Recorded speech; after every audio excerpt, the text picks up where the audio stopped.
Home ലോൺസിനെ കുറിച്ചിട്ടുള്ള നമ്മുടെ മൂന്നാമത്തെ വീഡിയോ ആണ്. ഡോയൻസ് ഫിനാൻഷ്യൽ സൊല്യൂഷൻസിൻ്റെ ജയേഷൻ സാറാണ് എൻ്റെ ഒപ്പം ഉള്ളത്. എങ്ങനെയാണെന്ന് വെച്ച് കഴിഞ്ഞാൽ ഇവരുടെ ബാങ്കിൻ്റെ അതായത് ഹോം ലോൺസിനുള്ള സർവീസ് എല്ലാം ചെയ്യുന്നത് ഫ്രീ ഓഫ് കോസ്റ്റ് ആണ് കേട്ടോ. നിങ്ങൾക്ക് വേറെ സർവീസ് ചാർജോ കാര്യങ്ങളോ ഒന്നുമില്ല.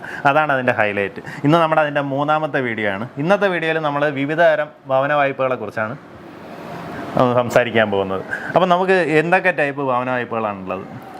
നമുക്ക് കസ്റ്റമറിൻ്റെ ആവശ്യത്തിനും അവരുടെ എലിജിബിലിറ്റിക്കും അനുസരിച്ചുള്ള വിവിധ തരം വായ്പാ സ്കീമുകൾ ബാങ്കിനുണ്ട്.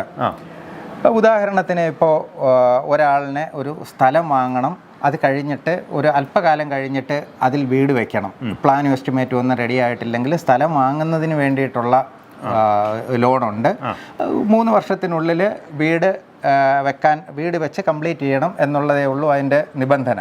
അപ്പോൾ അതുപോലെ നമ്മുടെ ആവശ്യത്തിനും എലിജിബിലിറ്റിക്കും ഉതകുന്ന രീതിയിലുള്ള പലതരം സ്കീമുകളുണ്ട്, അവൈലബിൾ ആണ്. ഇപ്പോൾ സാധാരണ ഒരു കറണ്ട് അക്കൗണ്ട് ഉപയോഗിക്കുമ്പോഴുള്ള ഹോം ലോൺസ്, ആ രീതിയിൽ വരുന്ന ഹോം ലോൺസ് ഇപ്പോൾ അവൈലബിൾ അല്ലേ? അവൈലബിൾ ആണ്. അതായത് ലോൺ എടുക്കുന്ന ആളുകളുടെ പലിശ ഭാരം കുറയ്ക്കാൻ സഹായിക്കുന്ന ഒരു സ്കീമാണത്.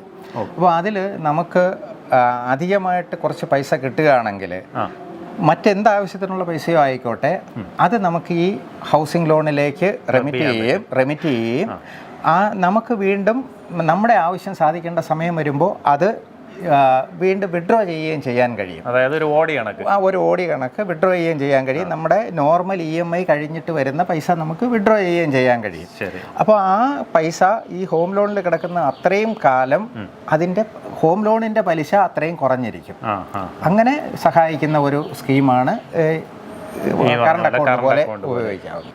നമുക്കതുപോലെ ലോൺ അഗെയിൻസ്റ്റ് പ്രോപ്പർട്ടി വെച്ചിട്ട് ലോൺ എടുക്കുക, അതിൻ്റെ സ്കീം എങ്ങനെയാണെന്നുള്ളത് വിശദീകരിക്കാം. അത് നമ്മുടെ വ്യക്തിഗത ആവശ്യങ്ങൾക്കോ ബിസിനസ് ആവശ്യങ്ങൾക്കോ ഒക്കെ വേണ്ട പൈസ കണ്ടെത്തുന്നതിന് വേണ്ടിയിട്ട് ഉപയോഗിക്കാവുന്നതാണ്. നമ്മുടെ വീടോടുകൂടിയ വസ്തുവിനെ മോർട്ട്ഗേജ് ചെയ്തിട്ട് നമുക്ക് ലോൺ അനുവദിക്കാം. അതിന് സ്കീമുണ്ട്, അവൈലബിൾ. അതിൻ്റെ സർവീസ് നിങ്ങൾ തന്നെ ചെയ്തു കൊടുക്കും? അതിൻ്റെ സർവീസ് തീർച്ചയായിട്ടും ഈ ഹോം ലോണുമായിട്ട് ബന്ധപ്പെട്ട എല്ലാ സർവീസുകളും നമ്മൾ തന്നെ ചെയ്യും.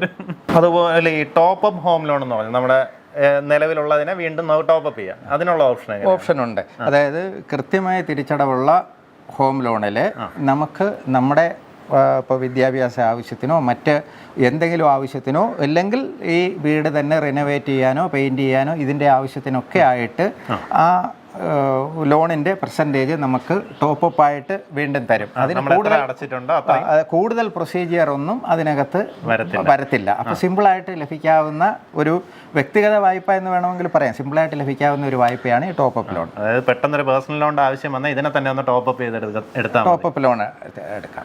അതുപോലെ തന്നെ ഈ ഫ്ലെക്സിബിൾ EMI ലോൺസ് എന്ന് പറയുന്നത്, ഫ്ലെക്സിബിൾ EMI ലോൺ